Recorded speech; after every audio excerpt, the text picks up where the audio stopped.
और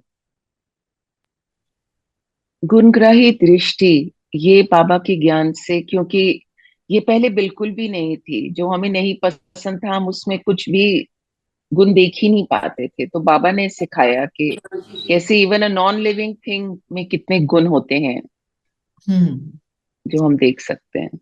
बिल्कुल। और But the only thing which sometimes bothers is कि भक्ति में तुम भक्ति करो, तुम कुछ मांगते हो, शायद देते बाबा ही हैं, पर कुछ कई बार इतनी फ्रस्ट्रेशन हो जाती है एक चीज को कई बार बेयर करने की शक्ति नहीं रहती।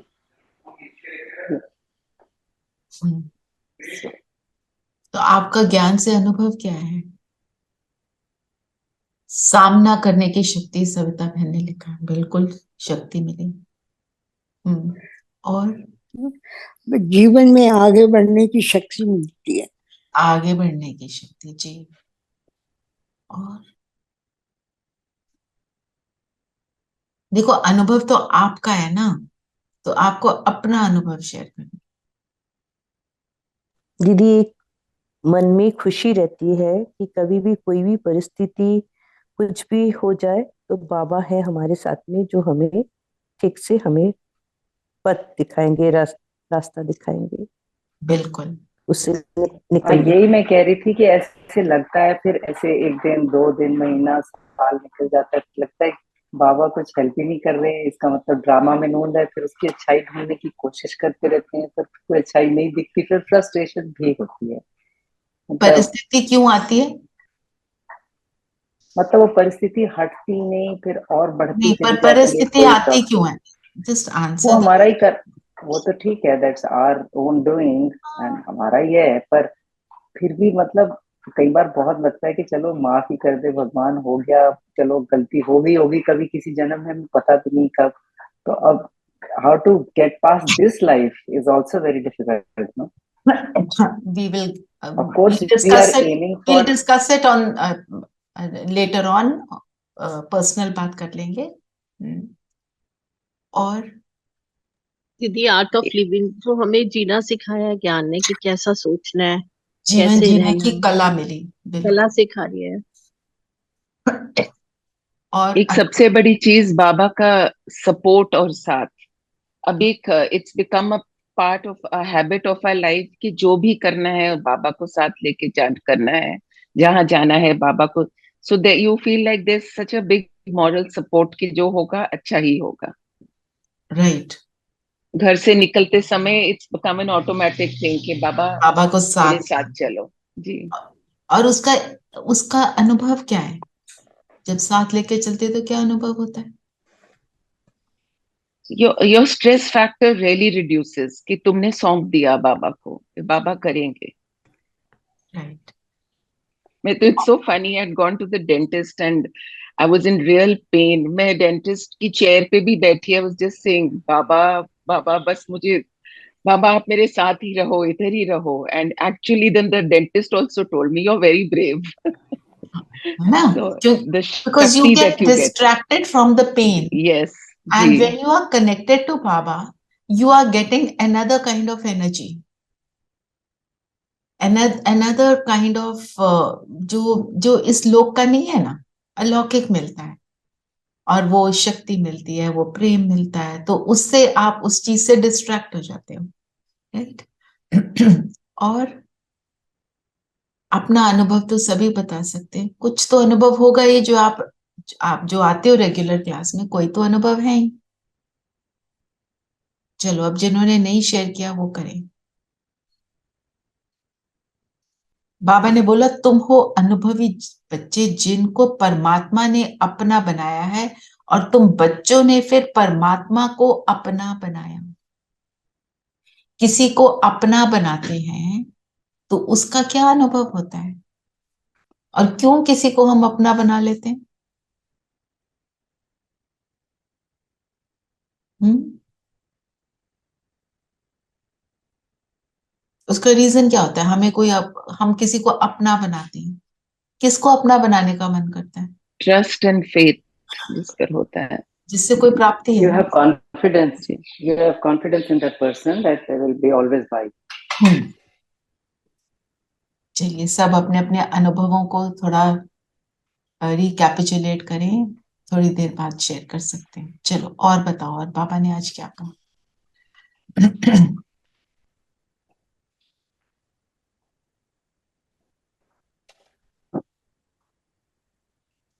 नई दुनिया कैसी होगी? नई दुनिया की एक एक पॉइंट सब बताओ।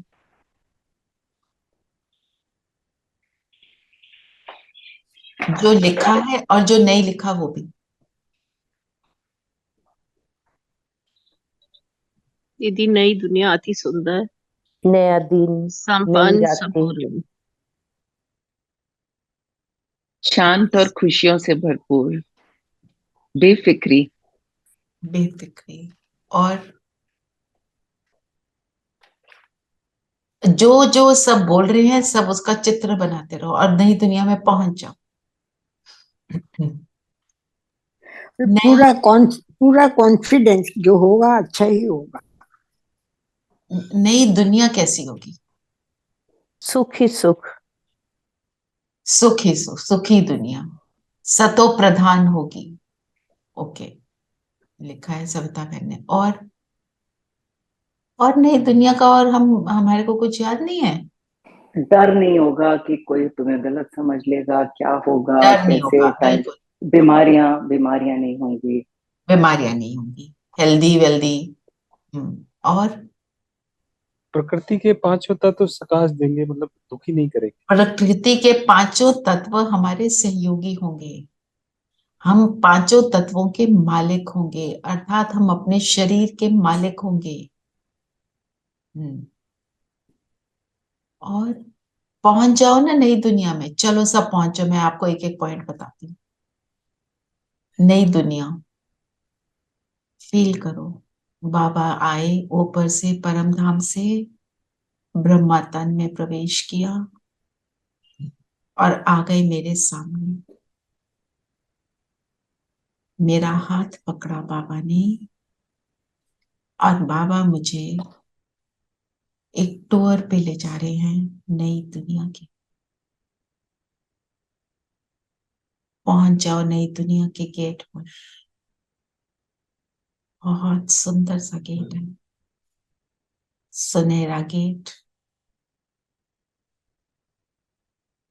जैसे ही बाबा ने गेट को दृष्टि दी तो ये सुनहरा गेट खुल गया और बाबा के हाथ में हाथ देकर मैं चलने लगी। रास्ते को देखो,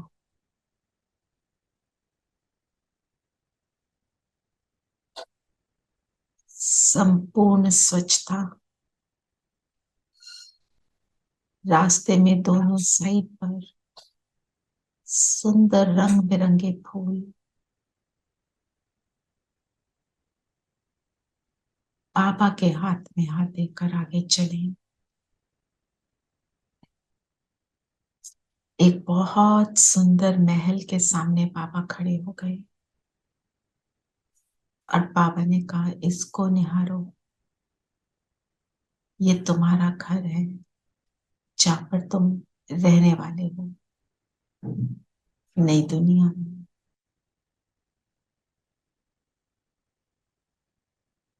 सोने का महल,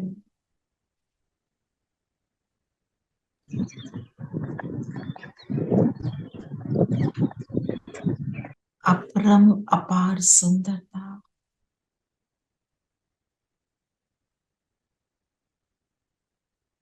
सब कुछ सुव्यवस्थित।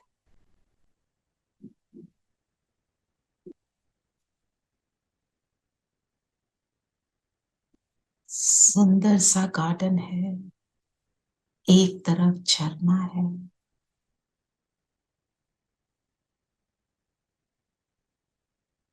पक्षी पेड़ की डालियों पर सुंदर गीत, सुंदर म्यूजिक क्रिएट कर रहे हैं।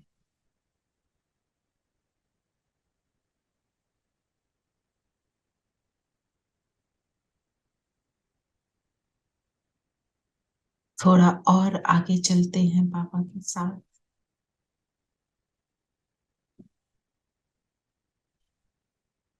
आस पास देवी देवताएं नजर आ रहे हैं, सभी अपनी सतो प्रधान स्थिति में हैं। हम जिसको देखते हैं माथे के बीच देख रहे हैं, सभी पावन शुद्ध, वायु भी पावन शुद्ध,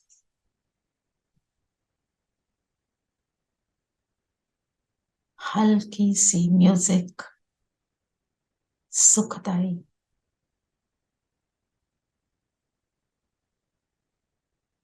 और आगे चलते हैं। एक तरफ देवी देवताएं रास कर रहे हैं, अपनी खुशी में मस्त है। दूसरी तरफ कोई गीत गा रहा है।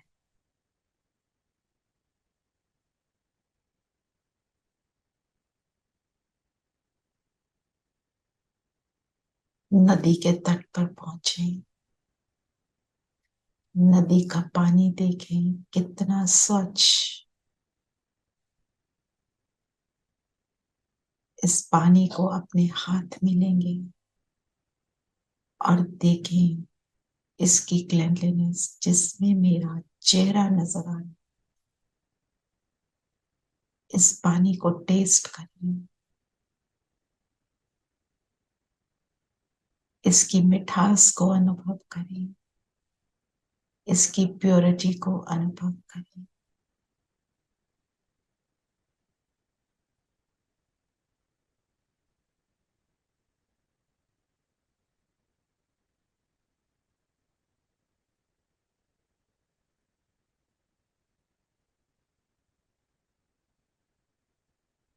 इस दुनिया की पवित्रता हम आत्माओं की पवित्रता पर निर्भर एक एक कण सुव्यवस्थित, अर्थात एक एक संकल्प पवित्र पावन। ऐसे दृश्य को देखते हुए बाबा और मैं वापस अपने स्थान पर आ जाएंगे।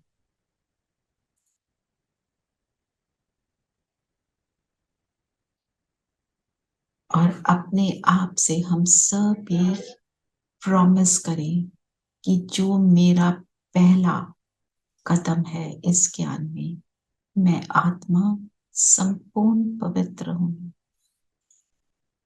जिस पवित्रता से ही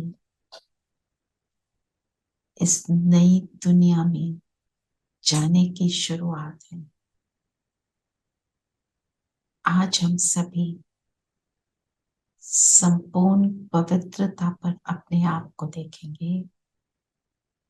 मेरा हर कर्म ऐसा हो जो संपूर्ण पवित्र आत्मा ही करे। ओम शांति। ओम शांति। अपने आप को देखा नई दुनिया में है, वहां जैसे राजा रानी वैसी प्रजा। तो हम सब वहां पे क्योंकि पवित्र है, तो पवित्र दुनिया की रचना, पवित्र दुनिया की एक एक चीज जो है सुव्यवस्थित क्यों है, ऑर्गेनाइज क्यों है, हार्मोनियस क्यों है? Because of pure thoughts. तो हमारी पवित्रता बनी रहे। और बताओ, और क्या काम हो?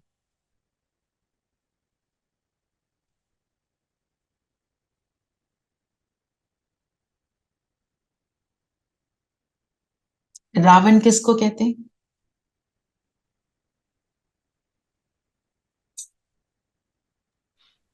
विकारों को। और विकार। वही 10 सर रावण। दिखाए हैं, 5 फीमेल के और 5 मेल के। करेक्ट। तो रावण कोई मनुष्य नहीं, रावण क्या है? विकार। जब और जो भी बाबा मैं ने कहा बढ़ते जा रहा है, ऊंचाई बढ़ती जा रही है हर साल, क्योंकि विकार बढ़ते जा रहे हैं। क्योंकि सारी तमो प्रधानता अपनी चरम सीमा को टच कर रही है, हाईएस्ट अपनी डिग्री ऑफ तमो प्रधानता आ रही है। तो बाबा ने ये भी बोला ना आज की पापा की लोग क्या कहते हैं, आत्मा निर्लेप है। निर्लेप मतलब उसके ऊपर कोई लेप शेप नहीं चढ़ता, पर हमारे ऊपर किस चीज का लेप शेप चढ़ जाता है, इन विकारों को यूज करते हैं तो इन विकारों का लेप शेप चढ़ जाता है। जैसे ही हम परमात्मा की याद में बैठते हैं तो ये विकार जो है ये फिनिश होते चले जाते हैं।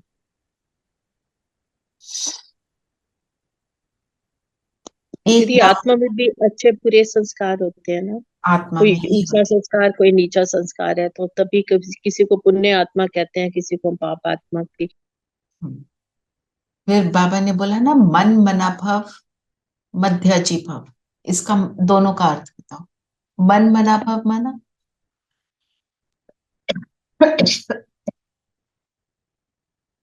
मन मना भव माना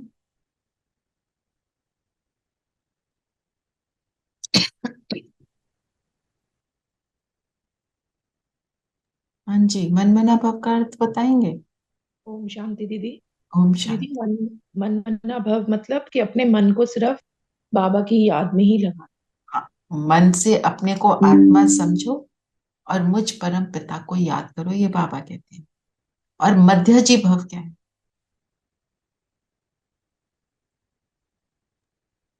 दीदी वो विष्णु जी का स्वरूप है, हमारा आदि स्वरूप।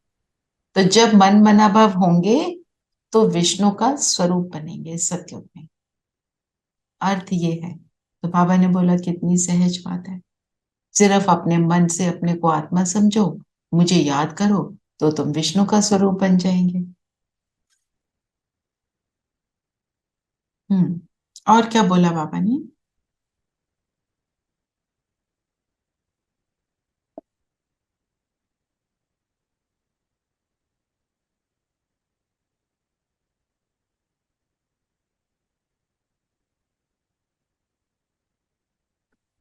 बाबा ने बोला बाबा ने कहा कि जो 84 बर्थ है वो सिर्फ सूर्यवंशी देवी देवताओं के ही होते हैं।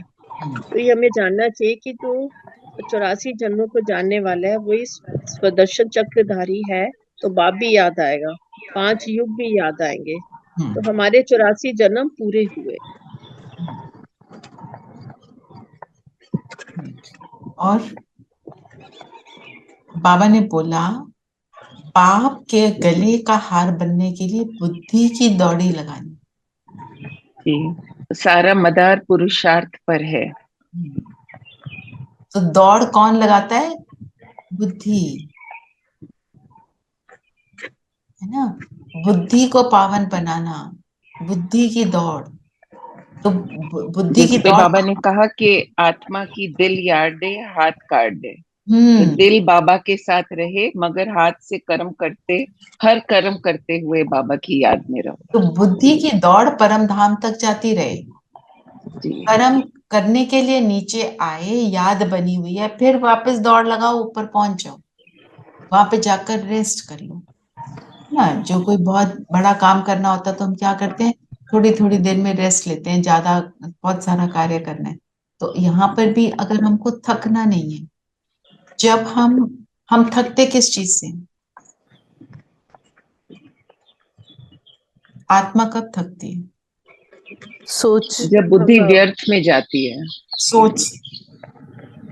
हम कोई भी संकल्प क्रिएट करते हैं तो एनर्जी डिप्लीट होती है। जब हम नेसेसरी थॉट्स क्रिएट करते हैं उसमें भी एनर्जी जाती है, पर बहुत कम।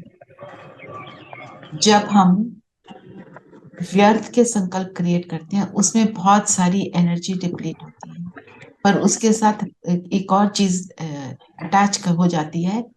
एक व्यर्थ संकल्प नहीं आता, अनेक आ जाता।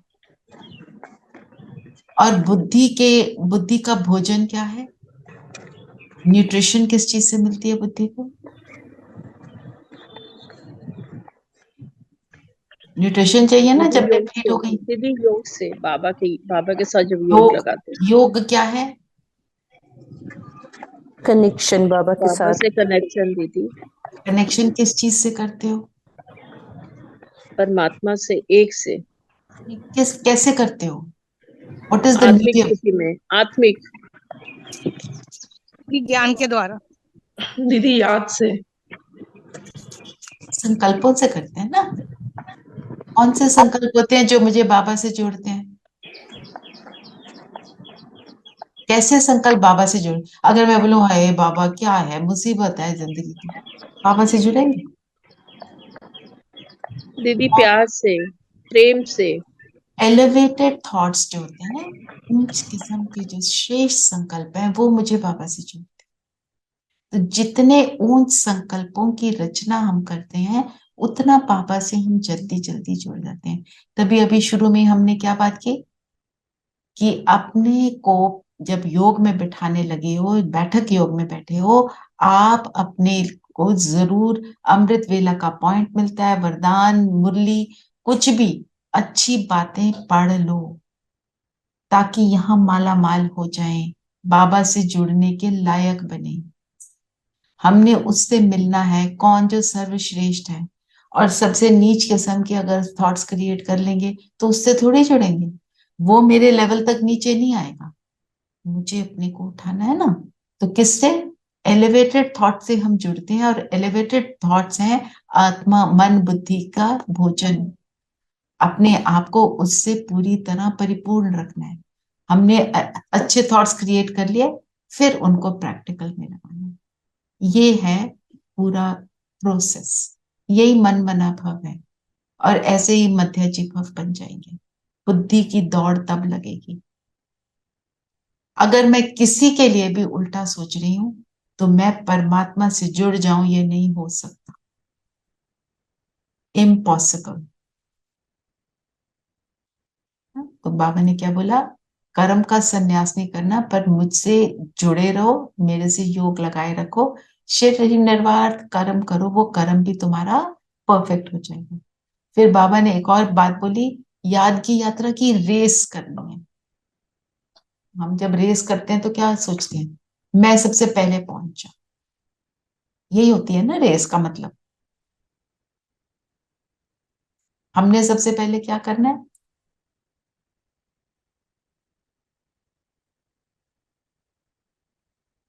हमारी रेस जी, कैसे? सबसे पहले अपनी तैयारी कर, सबसे पहले अपने को तैयार करना है कि हम्म, हमारा एम क्या है। हम्म, मतलब भागने के लिए हमारे पास सब चीजें हैं, बिल्कुल। एलिवेटेड थॉट्स हैं, योग है बाबा के साथ, hmm, and then we should start. Race करने से पहले भी अपने आप को तृप्त करते हैं ना, है ना? बाबा का बनकर बाबा को अपना बनाना है। हाँ, तो रेस करने के लिए रेडी किससे होंगे? एलिवेटेड थॉट से रेडी होंगे। अच्छे से भोजन मिल गया। और इसमें एक और बात आप देखना, ये नहीं कि हम बहुत सारा कुछ पढ़ लें, आपने एक ही पॉइंट को लेके उसका चिंतन कर। ज्यादा खाना खा लो तो रेस नहीं कर सकते, इधर उधर फिर भटकोगे। दीदी थोड़ा सा पहले कुछ एक समझ में चेकलिस्ट बना ले। हाँ जी। पहले एक चेकलिस्ट बना ले। ये आप कोई भी पॉइंट पढ़ सकते हो ना, जैसे अब आपने वरदान ही पढ़ा, इट्स इनफ। उसके ऊपर अब आप चिंतन करो और योग लगाओ। चेकलिस्ट बना लो, वो भी बनाओ, जरूर बनाओ, अच्छी बात है। ठीक है ना? तो रेस करेंगे। ठीक है, चलिए वरदान कौन पढ़ेगा?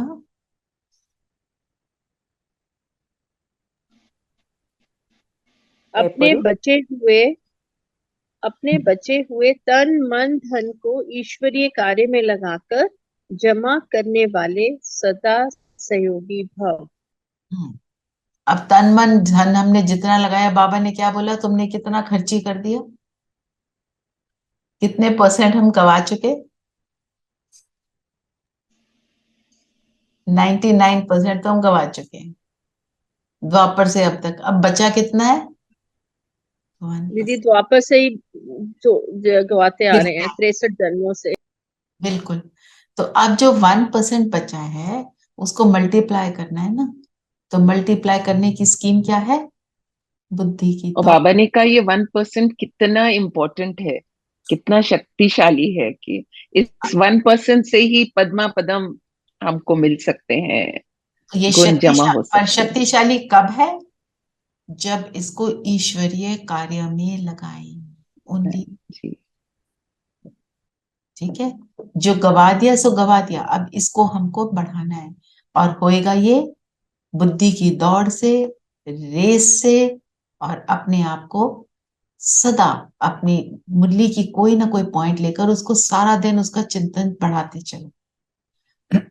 देखो पूरी मुरली तो ऐसे याद नहीं रहती ना, मुरली की आपने 2 लाइनें पढ़ी, अपने कर्म में बिजी हो जाओ, करो अपने कर्म को।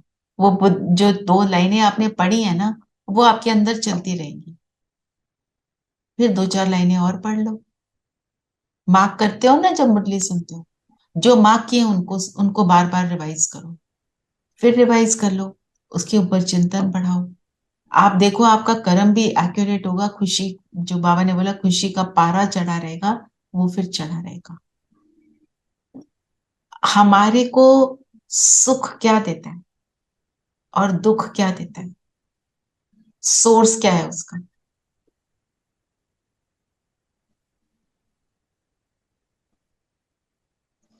आप कि जब अपनी हम आँख, अपने आप को, बोलो बोलो, आप बोलो। कुमकुमन बोलो।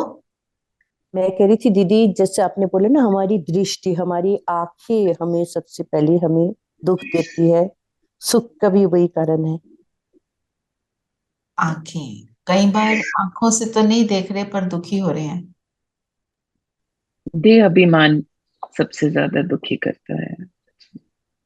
वो दोनों बातें ठीक है, दृष्टि से भी होता है, उससे भी होता है, पर हमारे संकल्प, अगर मैं अपने संकल्पों पर अटेंशन देकर उनको एलिवेटेड रखूं तो मैं दुखी नहीं हूं। सोचो ये बात करेक्ट है कि नहीं है? आप दीदी संकल्प ही कौन से ना, कौन से, अगर हम उसको सोल कॉन्शियसनेस में रहते हैं तब तो संकल्प ही अच्छे होंगे। अगर फिर वही बॉडी कॉन्शियसनेस में आ गए दोनों तो रिलेटेड है। हमारे संकल्प ही। तो अभी हम बात क्या कर रहे हैं कि मुरली के एक पॉइंट पढ़ लो, आप 1 लाइन तो पढ़नी है, मतलब 1 मिनट से भी कम लगता है, कुछ सेकंड ही लगते हैं, जो आपने ऑलरेडी मुरली सुन भी ली, रिवाइज भी कर ली, आपने अपनी मार्किंग भी कर ली, मार्क इसलिए करी कि आपको अच्छी लगी, आपने उस लाइन को पढ़ा, तो आपने अपने आप को संकल्प दिया, जी उस संकल्प को यूज कर, कहने का अर्थ ये है। बाकी आप जो बोल रहे हो देह अभिमान से दुख होता है, करेक्ट है, दृष्टि से दुख होता है, वो भी करेक्ट है, पर जैसे ही दृष्टि कहीं पड़ती है तो हम उसको उसको देखकर क्या संकल्प क्रिएट करते हैं, उसके ऊपर डिपेंड करता है कि मैं उसमें खुश हो रही हूँ कि मैं दुखी हो रही हूँ। ठीक जी। है, स्लोगन क्या है?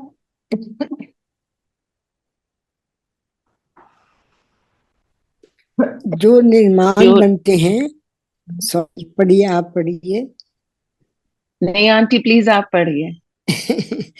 जो निर्माण बनते हैं उन्हें स्वतः सर्व का मान प्राप्त होता है। निर्माण कौन रह सकता है? निर्माण means humble, humble means what?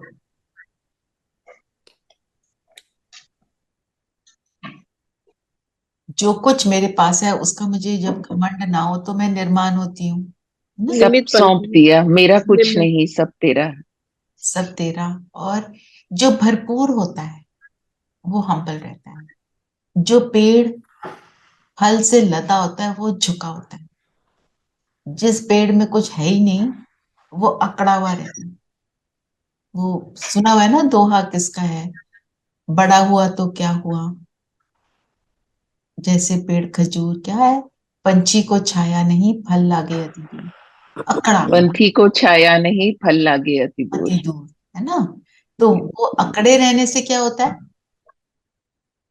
जो अकड़ा हुआ होता है वो टूटता है, जो झुका हुआ होता है मतलब वो फ्लेक्सिबल है, और जो फ्लेक्सिबल होता है वो अपने आप को मोल्ड कर पाता है सिचुएशन के अकॉर्डिंग, वही दे पाता है। और देने के लिए फर्स्ट चीज क्या चाहिए? मैं भरपूर हूं। तो जब मैं अमृत वेले अपने आप को प्रभु प्रेम से भरपूर कर लेती हूँ तब मैं दे पाती हूँ। और ये निरंतर करते रहना है, क्योंकि आसपास का मेरा वातावरण कैसा है? आसपास के वातावरण में क्या चाहिए चाहिए लिखा हुआ है, जहां जाओ उस कुछ चाहिए। तो मैं जब प्रभु प्रेम में डूबी रहूं, मेरे को बाबा मेरे को मेरे हर कर्म में याद है, तो फिर क्या होगा, मैं भरी रहूंगी और मैं सबको देती रहूंगी, और मोल्ड भी करने की कैपेसिटी बनेगी।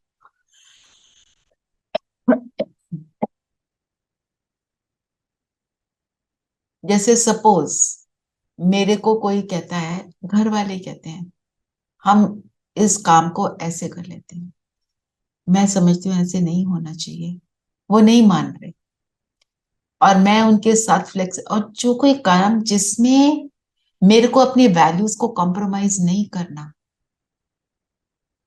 इट इज ओनली एडजस्टमेंट, तो हो जाओ adjust, it's okay, doesn't matter. क्योंकि एडजस्ट होके आपने अपने घर में क्या क्रिएट किया, एक पीसफुल वातावरण क्रिएट किया, इट डजंट मैटर। कोई कहता हम यहाँ खाना खाने चलें, आप सब में से कहीं तो बाहर नहीं जाते होंगे खाना खाने, जो जाते भी हैं, या यहाँ पे पिकनिक के लिए चलें, यहाँ हॉलीडे के लिए चलें, आपका मन ये है, दूसरे के साथ एडजस्ट हो जाओ ना, इट इज ओके। कोई उसमें unless, like I said, unless मेरे को अपने वैल्यूज पे कॉम्प्रोमाइज करना है, उसमें हम नहीं करेंगे, पर एडजस्टमेंट जितनी होगी उतना ज्यादा इजी हो जाएगा। और फिर हम, वही ह्यूमिलिटी है, जो भरपूर होता है ना वो फ्लेक्सिबल होगा। आप अपने आप को देखो, when you are very happy, कोई कुछ कह जाए, थोड़ी सी चोट लग जाए, कोई बात हो जाए, हम कहते हैं डजंट मैटर, इट्स ओके। और जब हम अंदर से इरिटेटेड होते हैं, कोई जरा सा टच भी कर दे तो क्या कहते हैं, दिखता नहीं है ना। सो इस बात को हमें याद रखना है। तो अपने को भरपूर रखने का तरीका ही है, मुरली के एक पॉइंट का चिंतन करें, बाबा के साथ जुड़े रहें, कर्म में बाबा को याद रखें, अमृत वेला करें, उस जो बाबा के नियम है हम सबको पता है, हम उनको फॉलो करेंगे। और आपको एक और बात भी जरूर इसको आपने याद रखना है, मेरे किसी भी कर्म से दूसरे के संकल्प ना चले। फॉर इंस्टेंस,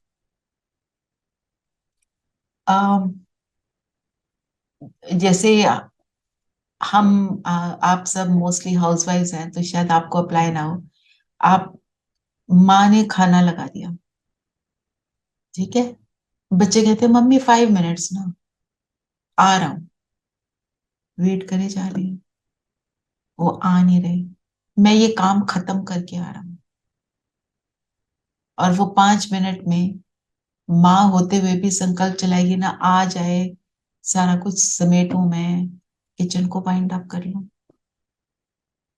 या हमने गाड़ी पार्किंग में लगाई, किसी की गाड़ी के पीछे लगा दी, हम कहते हैं 1 मिनट में आ रहे हैं, और वो 1 मिनट में आपके लिए कैसे कैसे सुंदर सुंदर श्राप क्रिएट करेगा,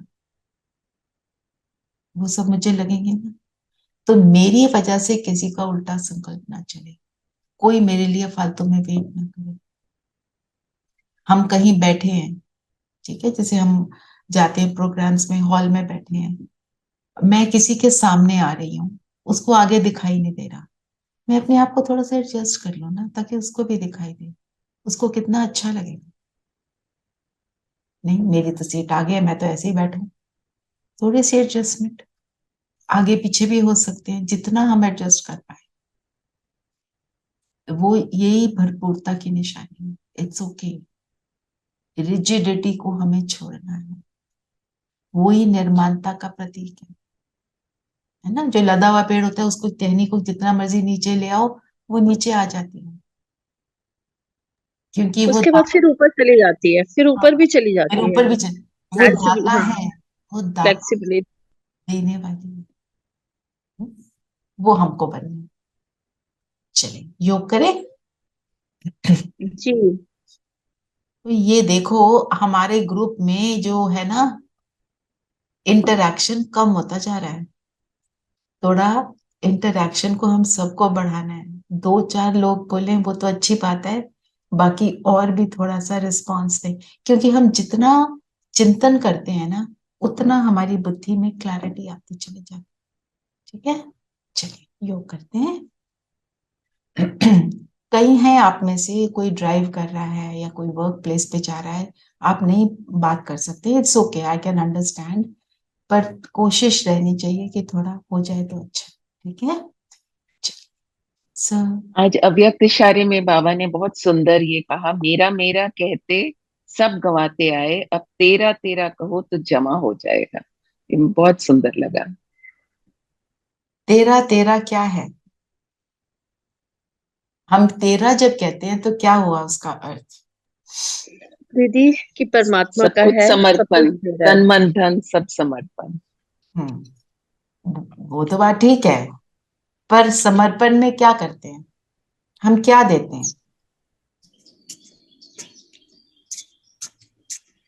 दीदी हम व्यर्थ की सोच जो है वो छोड़ते हैं।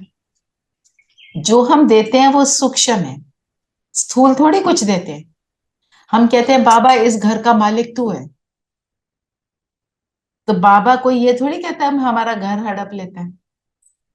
अगर बाबा मेरे घर का मालिक बन जाता है तो मेरा घर कैसा हो जाता है? कैसा हो जाता है? स्वर्ग दीदी, फिर तो यहीं पे स्वर्ग हो जाता। बाबा का घर भरपूर, बन जाता है, मंदिर बन भरपूर। जाता है, जहां जहां पर जो आए उसको कुछ मिलता है। जब मैं कहती हूँ बाबा ये धन तेरा, तो मेरा धन इतना एक्यूरेटली यूज होता है, कम होते हुए भी बरकत हो जाती है। ये तन तेरा, जब मैंने बोला ये तन तेरा, तो बाबा ने इसको यूज करना है, तो मेरे शरीर में कोई प्रॉब्लम है तो वो क्या करेगा? उस शरीर के अंदर जो पेन है, मुझे अनुभव, उसका अनुभव कम हो जाएगा पेन का। सो इसलिए जब हम कहते हैं तन मन धन तेरा, वो उसको, बाबा तो है ही सूक्ष्म, उसको तो कुछ चाहिए नहीं है, वो करने से मुझे मिलता ही मिलता है। हम देते कुछ भी नहीं है, हम सिर्फ लेते लेते हैं बाबा से।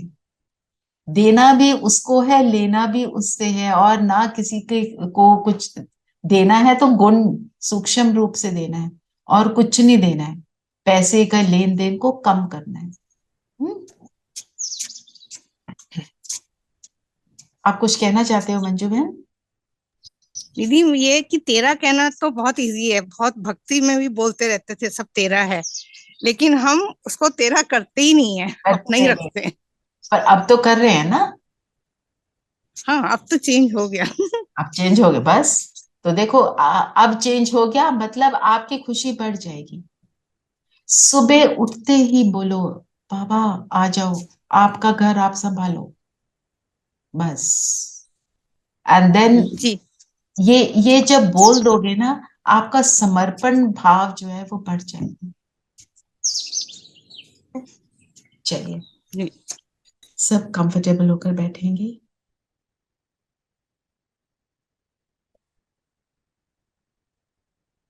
शरीर को स्थिर कर देंगे।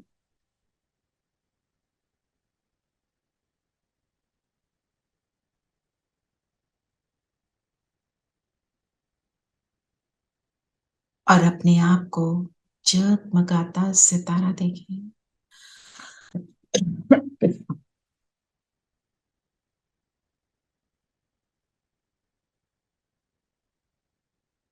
मैं चमकती मणि, माथे की मणि, शरीर के हाईएस्ट स्पॉट पर, अकाल तख्त पर बैठी, इस शरीर को चलाने वाली मैं शक्ति हूँ।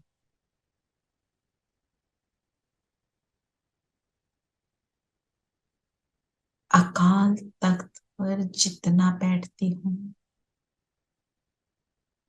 उतना मैं परमात्मा के गले का हार बनती हूँ। जितना जितना परमात्मा के गले का हार, अर्थात जितना उसके समीप चली जाती हूँ, उतना उसके दिल के तख्त की अधिकारी बनती हूँ।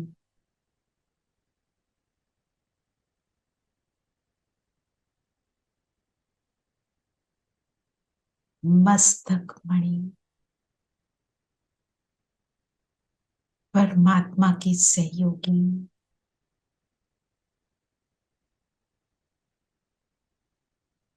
कलयुगी रूपी पहाड़ को अपनी छोटी सी उंगली का सहयोग देने वाली मैं मस्तक की मणि हूं।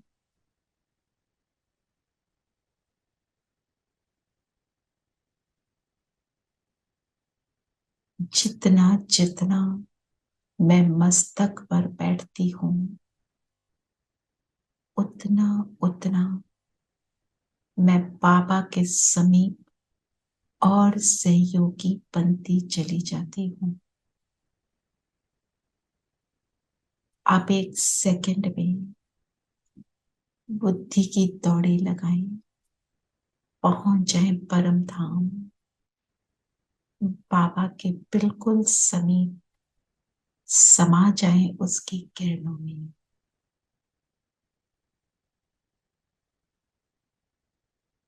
और दिल से कहें, बाबा मैं आपकी हूं।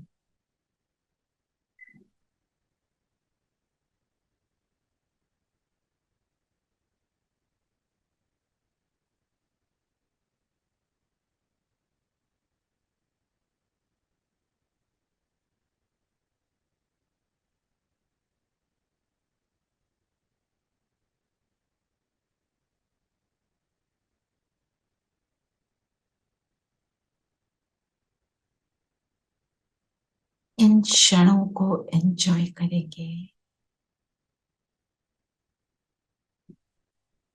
सोचो हम किसके पास हैं, कौन मिला है।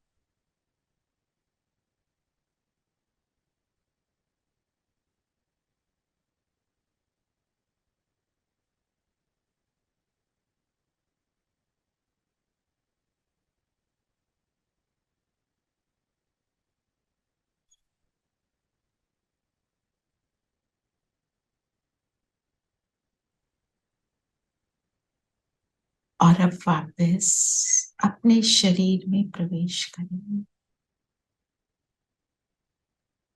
और आज सारा दिन अपने आप को मस्तक की मणि, परमात्मा के गले का हार, परमात्मा के दिल के तख्त पर बैठने वाली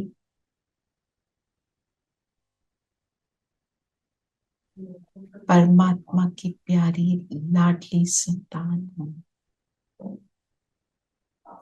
यही स्थिति को मेंटेन करना मेरा बाबा के कार्य में सहयोग है।